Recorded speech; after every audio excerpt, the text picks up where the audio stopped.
Welcome back, everyone, and thank you for your patience. To close the morning, we have Dr. Helena Gómez Adorno from IMAS UNAM. She leads innovative projects in natural language processing applied to clinical records, developing tools that make unstructured medical data both accessible and useful. Please welcome Dr. Helena Gómez Adorno.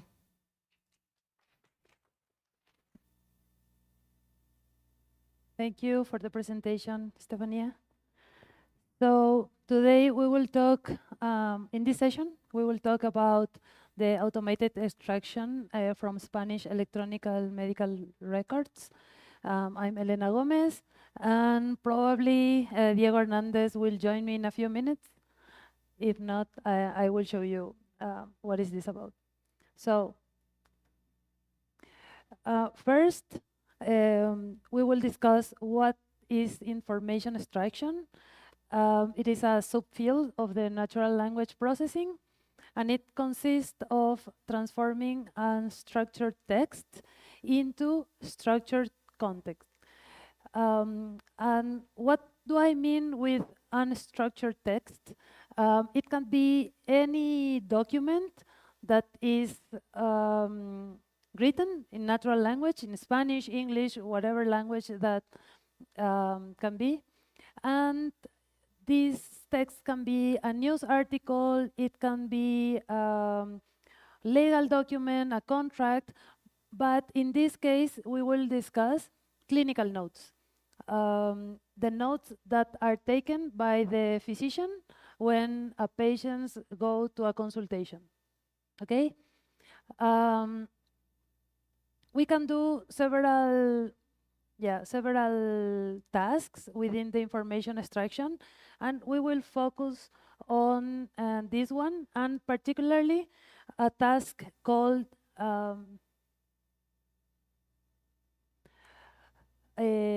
clinical entities identification or clinical entities recognition. And what is this clinical entity identification, and what do we mean when we say clinical entities? So this is the identification and categorization of clinical entities in text. And what are those clinical entities? It can be diseases, medications, procedures, anatomical sites, or parts of the body, lab tests, medical devices, demographic information about the patient, and it can also be some vital signs. Okay, so in this example, we have biomedical text, which is not exactly a clinical note, it's not an interview, a medical patient interview, but it also contains some clinical entities like nuclear extracts, HIV, some kind of cells, some parts of the body, etc. So this is when we mean we have unstructured text, and we need to identify part of the text that is important to do some kind of analysis, statistical analysis, counting frequencies of the words or of the entities, etc.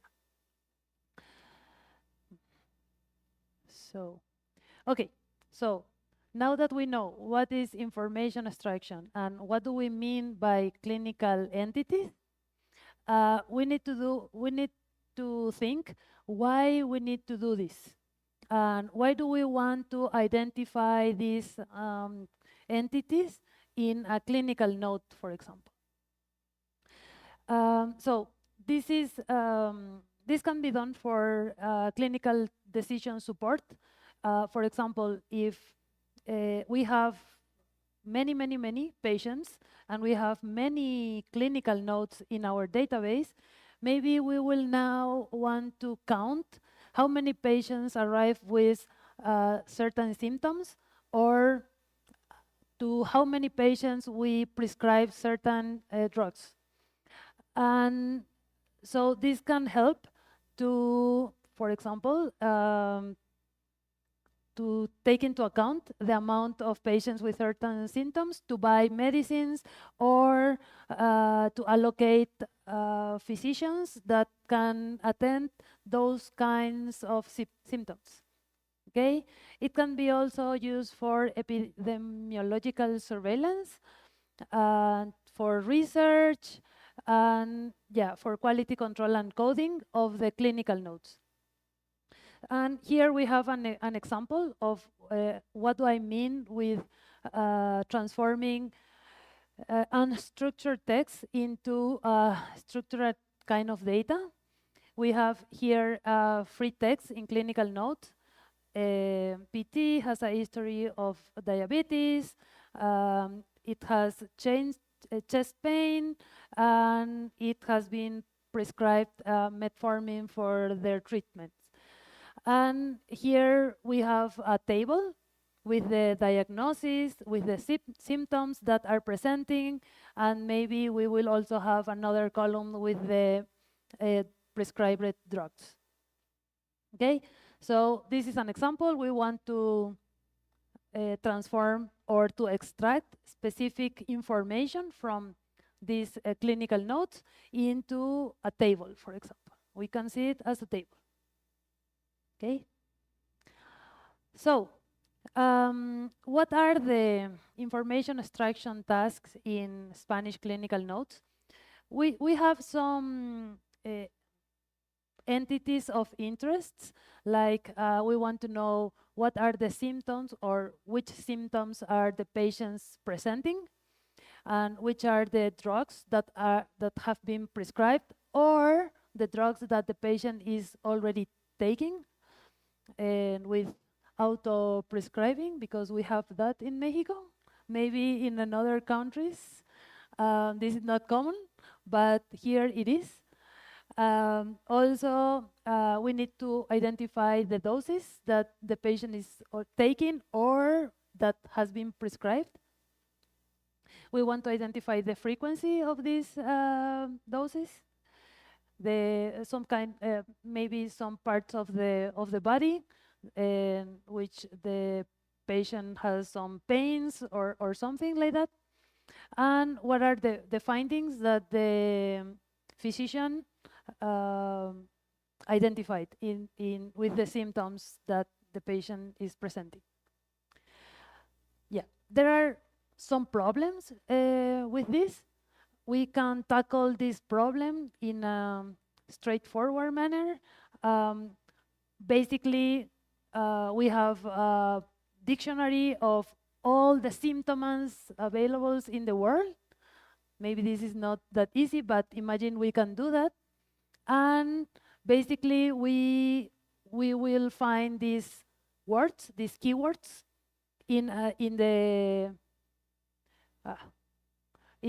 medical notes, okay, or in the clinical note. But sometimes the physician will write negated symptoms or uncertain symptoms.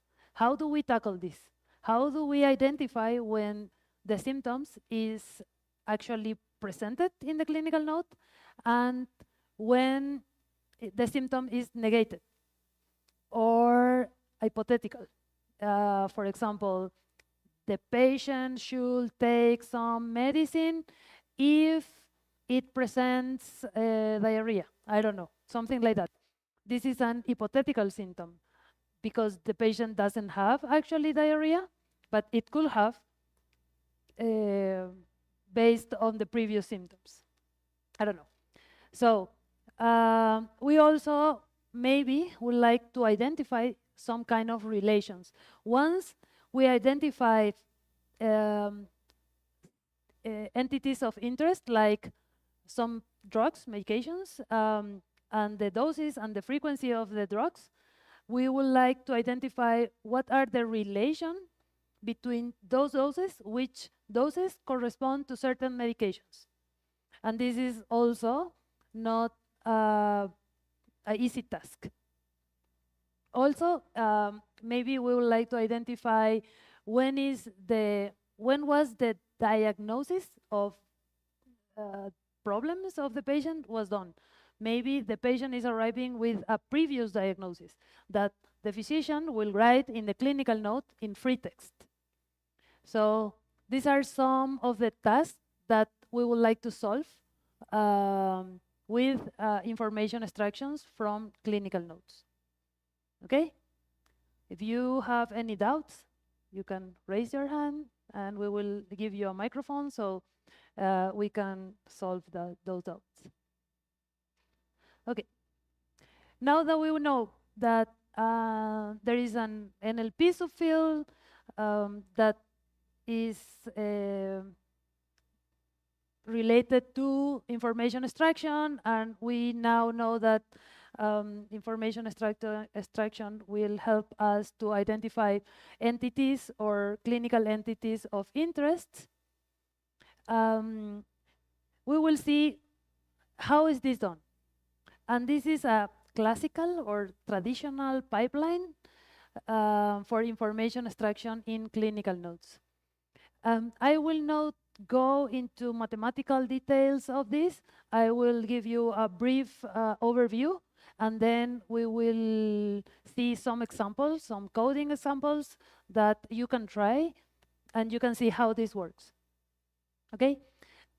First, we will have some, we need to have some kind of pre-processing that usually involves this task, which is called tokenization, which means that we need to separate each word in the text in chunks.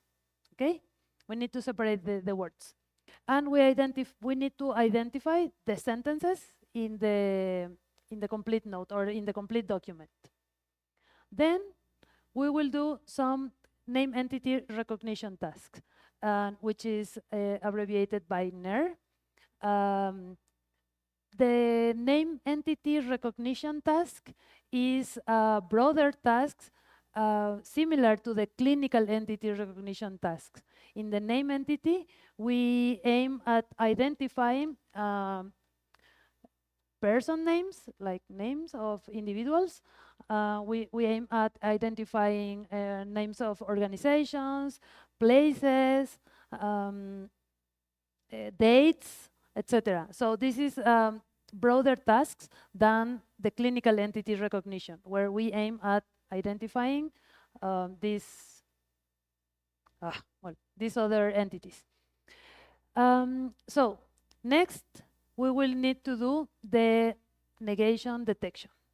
So here we have the input are the clinical notes, then we pre-process these notes, then we do some kind of clinical entity recognition or name entity recognition, and then we do the negation and uncertainty detection.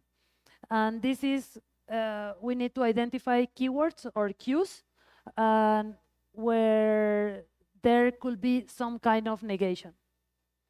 Once we identify the entities and the negations, we need to structure the information or, to combine this information to identify, for example, relations and to which clinical entities are these negation involving. Then we need to normalize the information, the information extracted or the entities extracted into a standard codification schema like CA10 or SNOMED-CT that maybe some of the physicians here already know what it is. Okay, I think we are going to share the slides with you later, so you can see some of the references that I am adding here. So you can see what is this pipeline about. Okay, so what are the computational approaches for clinical entities recognition?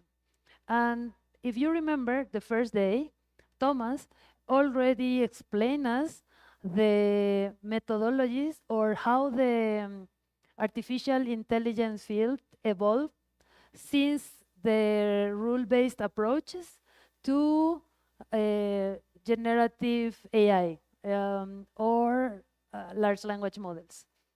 Okay, so for the clinical entities recognition, we still rely on some rule-based approaches for some kind of tasks, which involves creating dictionaries, crafting some regular expressions. These kind of approaches is also very fast and it is easy to interpret because we don't have a machine learning algorithm that identify the entities. But we can also do it with machine learning. And for this, for machine learning, when we have supervised machine learning, we will need some label data. So when we don't have label data, we can start our systems with rule-based systems, but once that we have some clinical nodes that are already labeled or identified with this clinical data, we can train a machine learning algorithm like transformers or conditional random fields to identify automatically these entities in the clinical nodes. But this requires annotated corpora. Okay, finally, we have the LLMs approach that for many people is the easier thing to do because we only need to write a prompt or an instruction to a LLM like or to a chat system like ChatGPT or Gemini or Cloud, etc. This has some issues and that we will see in the in the tutorial part or in the practical part of this talk. It also has some privacy issues because when we use this kind of tools, basically we are sending all the information in our clinical notes or in our clinical text to the LLM providers. The LLM providers are the company that are maintaining these large language models that can be OpenAI, Google, Anthropic, among others. So, and there is also an issue of cost because if we have a large amount of data, maybe the free version of these tools will not be enough and we will need to pay to do this kind of analysis. Okay? So there are many trade-offs in each of these approaches, which is for machine learning approaches, we need data. For if we want to use some open source in our local environment, LLMs, we need some kind of computing power. And with machine learning, we have interpretability issues and, well, robustness. So none of these approaches is perfect. So maybe a combination or an ensemble of approaches will be a good solution. And here we have comparison between machine learning. Specifically, this is a transformer-based approach for identification of clinical entities or name entity recognition. And here we have a pipeline with LLMs. In the machine learning approach, we are using this model. It's called BERT. This is a bidirectional encoder representation from transformers. What we have here in the as input to the transformer is the tokens, which are the words that I mentioned previously. We need to do some tokenization. So here we have carcinoma, ductal, de mama derecha. And this will go into the transformer encoder blocks. And here we have many processing and matrices computation stuff. And on the last layer of the neural network, we will have the classification layer. In this kind of entity recognition model, the classification is done word by word. So each word will correspond to a label or to an entity or to a class, if we want to see it in that way. It is a little bit different than the traditional text classification pipeline, when we have as input a complete document and we need to classify the document in a given class. In this problem, we need to classify each word or combination of words. It can be a multi-word, for example. So here we have that carcinoma is a cancer concept, ductal is a cancer type, or this word there is outside. The O means outside, so it means that it is not a clinical entity. Then we have mama derecha, which means that is the cancer location, okay? And in the LLM approach, we have this GPT model, generative pre-trained transformer, which is the opposite to BERT. As input, we have a prompt or an instruction to the LLM. We have a decoder that transforms the instruction with the input text, and then we need to do entity regex parser to identify which part of the output of the GPT is actually labeled as a clinical entity. So in this case, we can see that here we have ductal identified as a cancer type, but the other tokens in the input text has not been identified as anything. Okay. So in the example, we will see more about this. Okay. To finalize this, we need to measure how good was our entity recognition system or algorithm. So we will use some name entity recognition metrics. Some of them are precision, recall, F1 score, and this is all measured as a token level. So when I mean token level here, this is not a clinical case. This was an example that I found online, which I think was pretty illustrative of what is happening here. So here we have a text, and it's a test case. And here we have a name entity recognition output that identifies, or well, here is the name entity recognition output, and this is the expected results. Here we see that we need to identify the name of the person, Jeff Bezos. We need to identify the organization, which is Amazon. We need to identify the location, which is Seattle. And we need to identify the date, which is July 5th, 1994. And here we have the actual results of a given entity recognition system. In this case, all the tokens are identified correctly, so this is marked as correct. But in these cases, not all the entities were identified, so this is marked as incorrect. Okay? So we measure the precision, the recall, and F1 at the token level. And for a later maybe explanation, to measure all this stuff, we use something called bio-tagging. Bio is not related to biological. It means beginning, inside, outside. Okay? The beginning means, for example, here we have Jeff Bezos, which is a multi-word expression. And Jeff will be labeled as the B, and Bezos will be labeled as the I. All other words that are not an entity are labeled with the label O. Okay?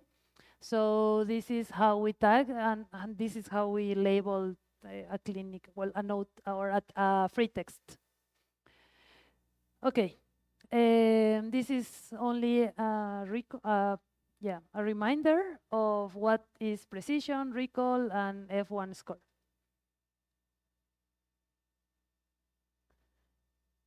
Okay, in the final part of this talk, I would like to show you some of the work that we have been doing in our lab. During the pandemic, we worked with the health department of Mexico City. It was called CEDESA at that time. And CEDESA is a network of 30 hospitals in Mexico City. And CEDESA has implemented in each hospital a hospital information system, which is called SAMI. SAMI runs in each hospital individually, and each hospital has a separately database. Okay? What they need to do is to gather all the information of the 30 databases in one central information system, which they didn't have at the time.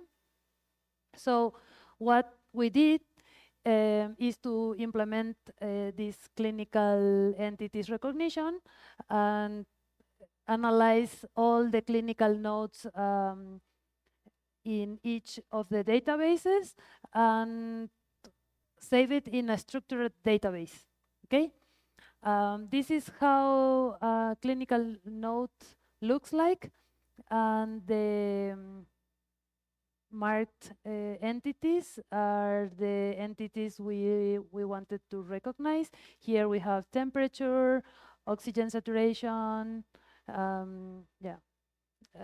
respiratory frequency, etc. These are vital signs. We also needed to identify comorbidities like obesity.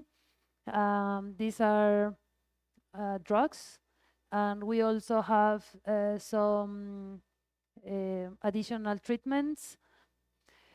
And what we did, automatic extraction of vital signs, identification of drugs and symptoms, classification of comorbidities, and the most important part of the system, and the first part, was the detection of spelling errors and lexical variants of all this stuff that we see here. What are the techniques that we use? We use for the vital signs, for example, there is no much lexical variation, so we could do that with simple rules and regular expressions. For the symptoms and comorbidities, we use deep learning approaches, and we use some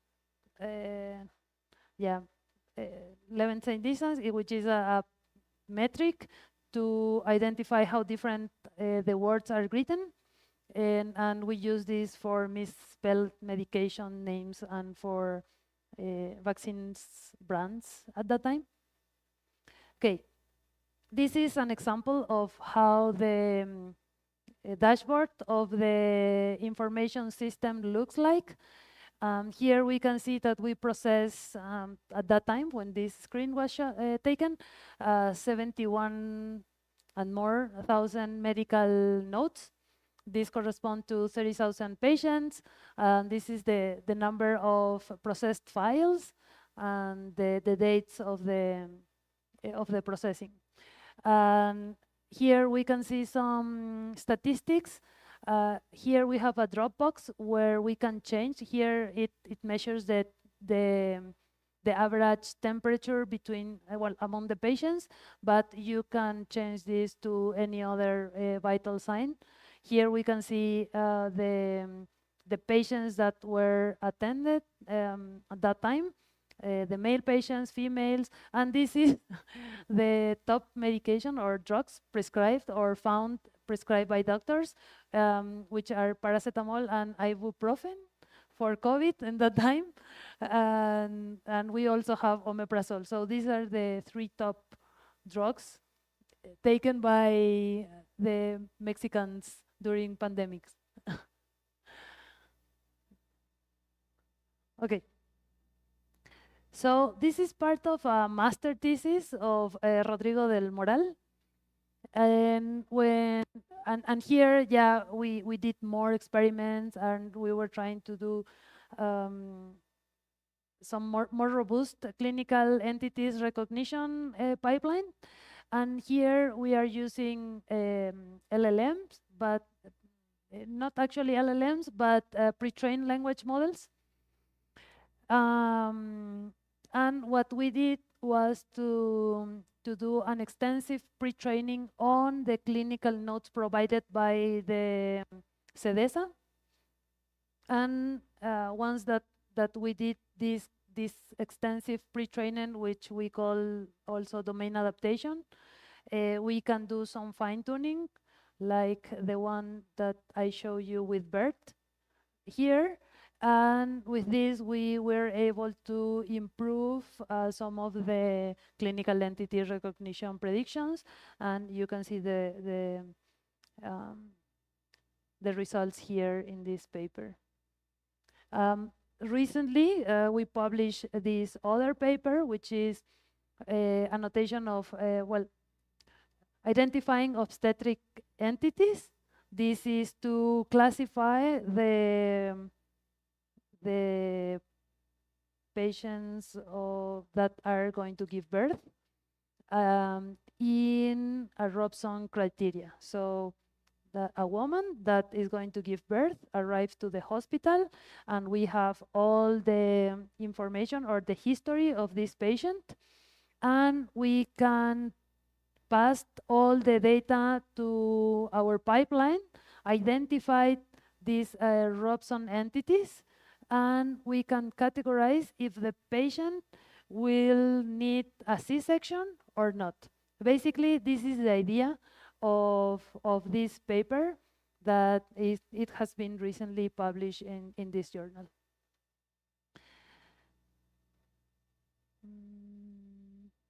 Okay, so now that I show you what we can do with this clinical entities extraction, I would like you to go to this notebook, which is in Colab. I will give you a minute for you to scan this QR code. Thankfully, since Monday, Jessica already told you or show you how to use Colab, and you have been practicing this. So first, I thought that I will need to explain more about this. So I put here what is Colab and how it can be used. And still, for those that have no experience with Colab, you can basically follow this instruction here. And these are some tips. If you see an error or missing packages, you need to run the cells when it comes this pip install instruction. And on the left panel, you can browse files and variables, and you can upload file if you need. Okay. In the meantime, would you like to answer some questions from the Zoom meeting? Yeah. Diego, you would like to come here? Diego will help me to show you or to walk through the notebook and to explain you the exercise.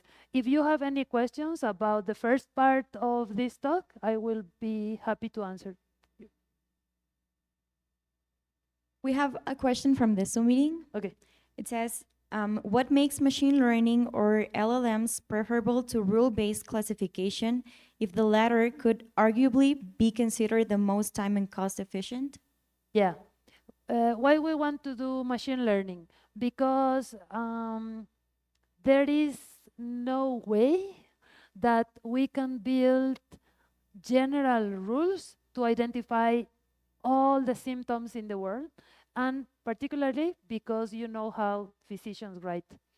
And there will be always many orthographical errors.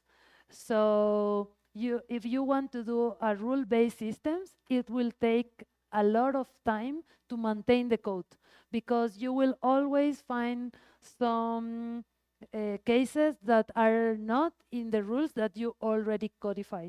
So, for example, if we want to do clinical entities recognition on obstetrics clinical notes, We have maybe constraint case, and we can predict, or we can previously identify which are the entities that we would like to extract. But if your system will move to another clinical field, like, I don't know, traumatology or oncology, these rules will not apply anymore to those fields. So with machine learning, we are able to do a more general models, or more general models that can be easily transferred to other kind of clinical areas and stuff.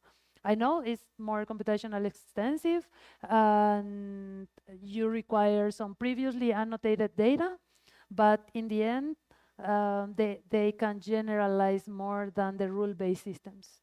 I hope I answered the question. Great, thank you for your answer. I think it kind of, since you mentioned certain medical fields like oncology, it kind of leads to the next question that Okay. says, what types of clinical data are the most challenging to extract accurately from EMRs?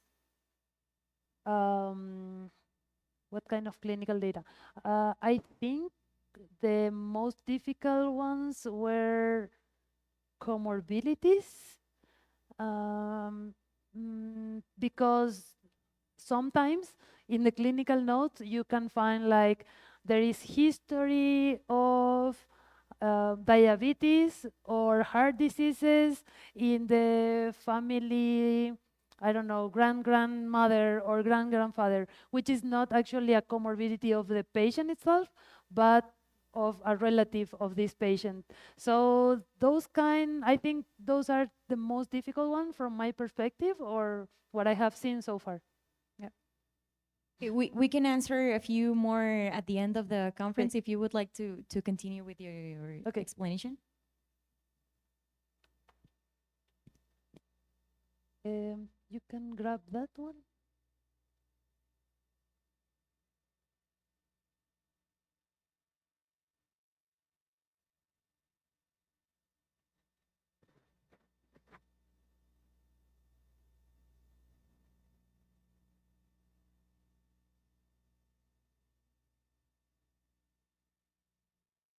Okay, can you see the screen? I will zoom in for you to understand better. Okay, I already run the whole notebook, so I think you don't need to run it anymore, but yeah. So we prepare a little lab for you to grasp the main ideas of how to do a nerve. The first thing you have to do is to import the libraries. Of course, we use Spacey and Score News MD, which is a model of Spacey that knows how to process Spanish language. After installing that package, we are going to declare 3 little nodes. These were generated by ChatGPT. They are actually anonymized, but it's a brief example of what you can encounter. And in the first part, we are going to make a rule-based system. The first thing we need to do is to import certain things like JSON and regular expressions. Then we import Spacey and a pipeline from Spacey, which is the one that is going to make the rules. We use the core news MD, and we exclude NER, which is Spacey does many analysis from the text you give. So we only want Spacey to give us the rules we establish.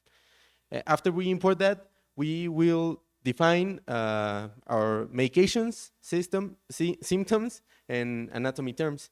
In this case, we're using paracetamol, metformina, fever, and other symptoms, and also some anatomic terms. You could amplify these lists to give it more examples. And then we start with a function, our main function, which is the one that defines the pipeline. We need to, pattern is the list of patterns we're using, like the symptoms and medications. For example, we add this medications list and we call it medications.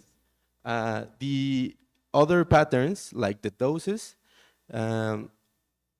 goes first defined as the label. This label is the way it will appear as a result. Then the pattern we will be searching for, which is a regular expression, and some examples of what it will be searching. We do that for doses and for frequency. In frequency case, this means like each 5 days, certain times. This is what it means. And the other ones are symptoms and anatomy. Once we define that, we already have the labels and what Spacey will be searching for in our texts. So we, these are the patterns, and we configure the pipeline.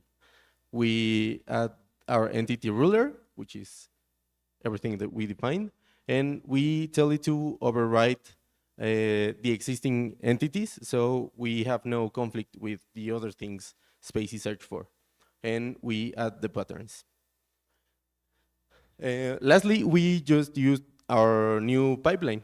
We have our text, well, we have our documents, and we search for each text in the document. We print the document and we print the entities with their label and when they start and when they finish, which looks something like that. Now, something I want to show is that, for example, here in our first document, it says niega fiebre, negates fever, has no fever, but we find that fever was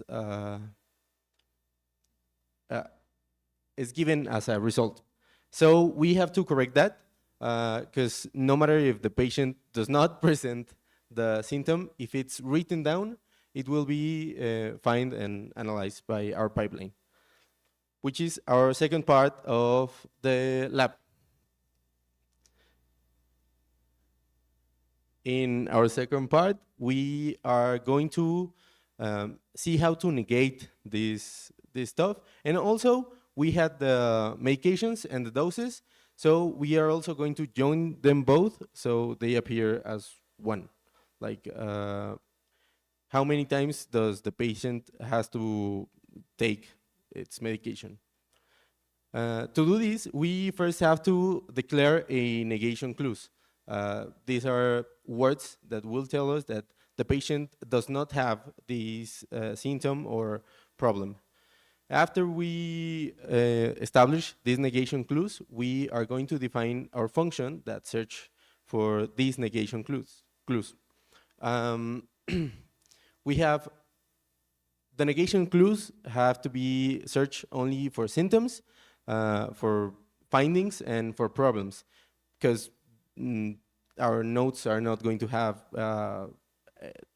are not going to be negating a medication. So we will declare a list. We iterate, and all the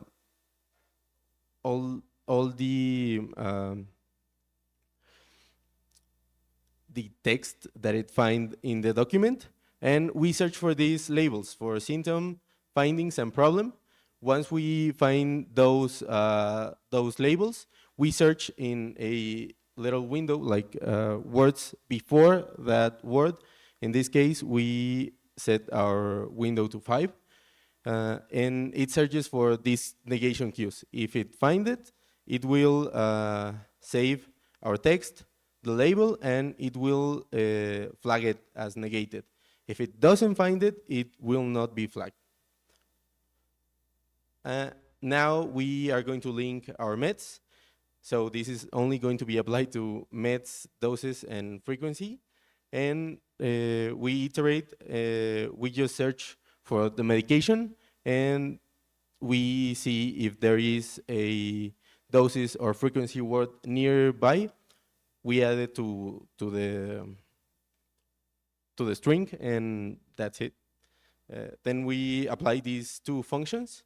We're still using the doc declare in the last lab because that is the one that Spacey processed. So we have the doc, which uses the last pipeline, and then we apply our detect negation function and our link med those function. After we apply both of these, we are going to print the results.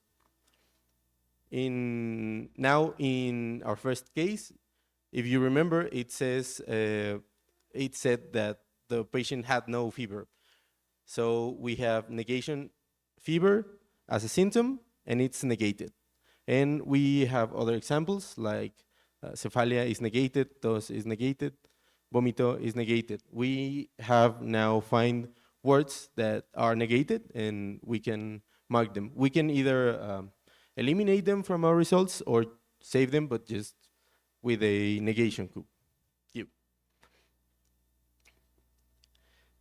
That was using a rule-based system. We can use also, like the doctor said some BERT models, which are machine learning. In this case, we are using a Spanish BERT model from Hugging Face. To be honest, there are not many narrow clinical recognition models in Spanish in Hugging Face, but we find one that we consider suitable for this task. And the first thing we have to do to work with these models is to install these 3 libraries. They are the basics for working with this model. They help not only to do these pipelines, but also to train and do a lot of other stuff with them. In this case, we're only going to use the pipeline. So we import the transformers and specifically the pipeline method. Then we declare a pipeline. This pipeline has to have 2 main things. What is the task? In this case, token classification, and which model we will be using. This is the one we found suitable. Roberta is clinical trial snare. And once we declare that, we just have to iterate in our document and apply the pipeline. As you can see here, it's just pipe, and you give it the text you want to analyze. After that, it will give you some results, and we will print them. These replace functions here are here because there is like a little problem decoding some words, but you can basically ignore them. And this is the the result of using that pipeline. If you notice here, it uses another classification system. This particular model uses 4 main labels, which is DISO, that means disorder, any disorder, fever, and stuff. As you can see, fever is here. Chem, which is chemical, anatomy, and I think there was another one. I just don't see it here. But yeah, it separates them in 4 labels, and you can actually check which labels are being used in the Hugging Face model page. And lastly, the now common use are LLMs, generative AI. You can, of course, go to ChatGPT chat page and just paste the node there. But you could also use Python to connect to these models and send them whatever you have to do. This will automate whatever task you need. In this case, we will be using Gemini because it's the one with a free key for the API, and it gives you fair enough tokens to do this task. To generate your API key, which is necessary for this step, you should go to Google AI Studio website. Here's the link. Sign in with your Google account. Go to Get API Key. Create a new key. Then copy that generated key and keep it secure. You could set it as an environment variable in Jupyter with this little button right here. It will open a little tab, and you could name your key and put your key. Yeah. Right here, as you can see, you have the name of your key and the value of your key. You just paste both of them there and allow the access from the notebook. Then we should import two things to talk to the GenAI API. The first one is this Google Colab import user data. This is just so we can access our key right here. And the second one is GenAI, which is how we talk to Gemini. We should generate a client. In the client, we are going to tell the client which is our Gemini key. If we don't do this, you are just not going to be able to access to Gemini. And then we are going to make a prompt. This is our prompt. It was in English, and we used the same classification method that the transformer used. Giving the following text, return medical entities you could find and classify them in four semantic groups: the anatomy, the chemical group, pathologic conditions, which are disorders, and the diagnostic or therapeutic procedures label.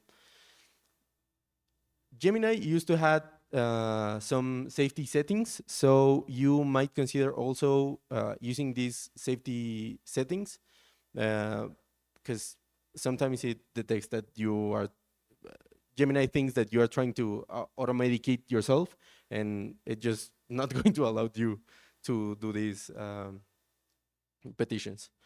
And then we just like this function is really simple. We just ask for a response. Our client, we ask our model, and we ask it to generate content.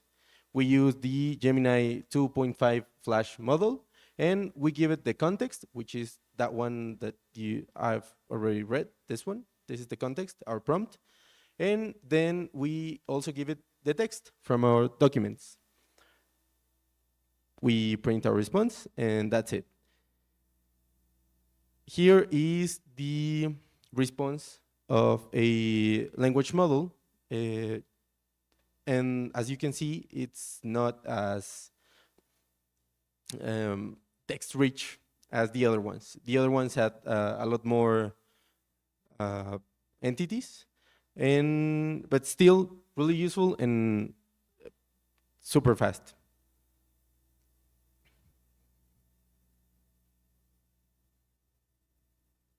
That's basically it. Okay. Thank you, Diego. Before you leave the stage, Diego, I think I would like to ask the audience, what have you observed from the three different approaches, outputs? Did you manage to identify some kind of problems with each one? What are the differences? I don't know if any of you want to share anything or something. No? Nobody? Emmanuel there. Well, it seems that the first method that it used regex, it means regular expression. Their weakness are if I don't know if the diagnosis has I don't know if a word is misspelled or miswritten, because the system needs to find exactly that word, and if I don't know if diabetes is written with a V, with a V, it can find the words. And also I think that that method it has to it has to be it involves a lot of work to the coder, because you have to account a lot of words. No. The second method, because I'm not used to Roberta. It's more black box to me. I don't know what actually does. But that's the comment about that. Yeah, exactly. The rule-based is pretty simple to interpret, and we know what the method is doing and what the function is doing, and we know what to move when something is not working. But with transformers here, we actually don't know what is this model doing. Yeah, we just give the text to the pipeline, and it do some kind of classification, but it has some errors. How can we fix that? So we need to do some kind of post-processing, or maybe retrain the model. It seems like easier to implement because it's just a few lines of code, but yeah, how can we fix that? And that's what Emmanuel told us. So anyone else want to share something? Does anyone have a question about the code, about the notebook? I don't know, in Zoom, Estefania? There's a question about the first part that we saw, but I didn't have time to ask Okay, you. about the theory, yeah. Yes. Do you recommend to develop a custom LLM for specific medical area like psychiatry to detect mental illnesses?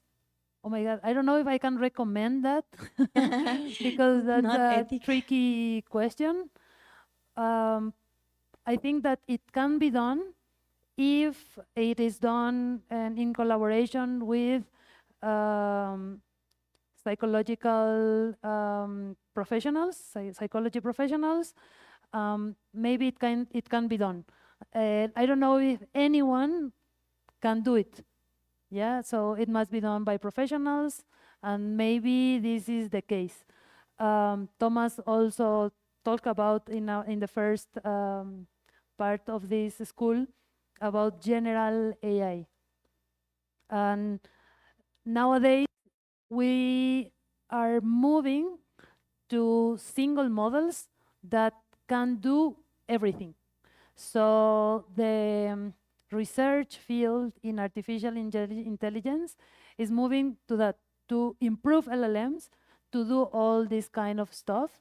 So maybe this is where we are going to.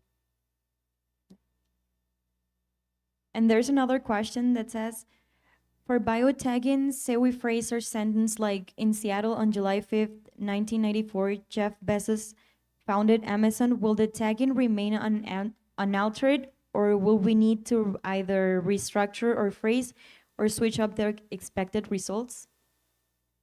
I didn't understand the question from the beginning again, please. Okay, I'm gonna repeat it. For biotagging, say we phrase our sentence like, in Seattle on July 5th, 1994, Jeff Bezos founded Amazon. Will the tagging remain unaltered, or will we need to either restructure or phrase or switch up the expected results? Oh, yeah. No, the tagging will be restricted to the text. So if Jeff Bezos is at the end of the sentence, it will be still B-I. Then founded will be O. Amazon will be B-Org, because this is the organization. Seattle will be B-GPE. And July 5th, 1994 will be B-Date, I-Date, I-Date. And the rest of the tokens will be labeled as O. This is always the case, no matter where in the text is the entity. Yeah, I think that answered the questions. Okay, and the last question, if there are no further comments from the public and site, what are the biggest obstacles to integrating these systems into routine clinical practice?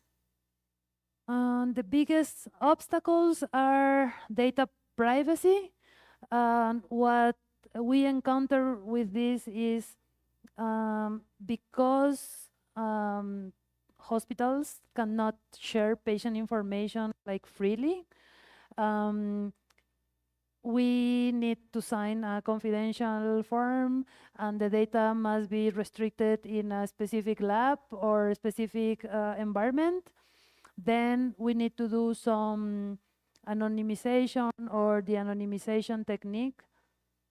So here actually I added some slides to explain a little bit about this.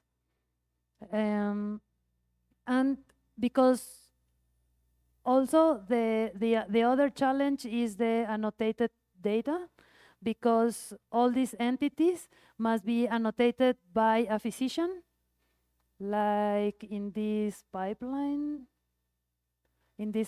here. And to build this Robson criteria system, we worked with 4 physicians and 3 medical students from the Faculty of Medicine here at UNAM, and they helped us to identify these variables, these obstetric variables, in the clinical notes. So the first obstacle is for building this automatic clinical entity recognition is to have label data. So first we can compare our results or train our models, and to have this label data, we need professionals from the medical domain. We cannot do it as a data scientist or as a computer science. Oh, this is a symptom, this is a medicine. No. So this is one main issue. And the other issue is the privacy, because they cannot freely share. They only share a small amount of clinical notes where we can work with. So our label corpora, it's very small to train sophisticated deep learning systems. And yeah, this is some of the issues. Yeah. Thank you so much for your answers. Can we give an applause to Dr. Helena Gómez Adorno and Diego. Diego? Thank you so much.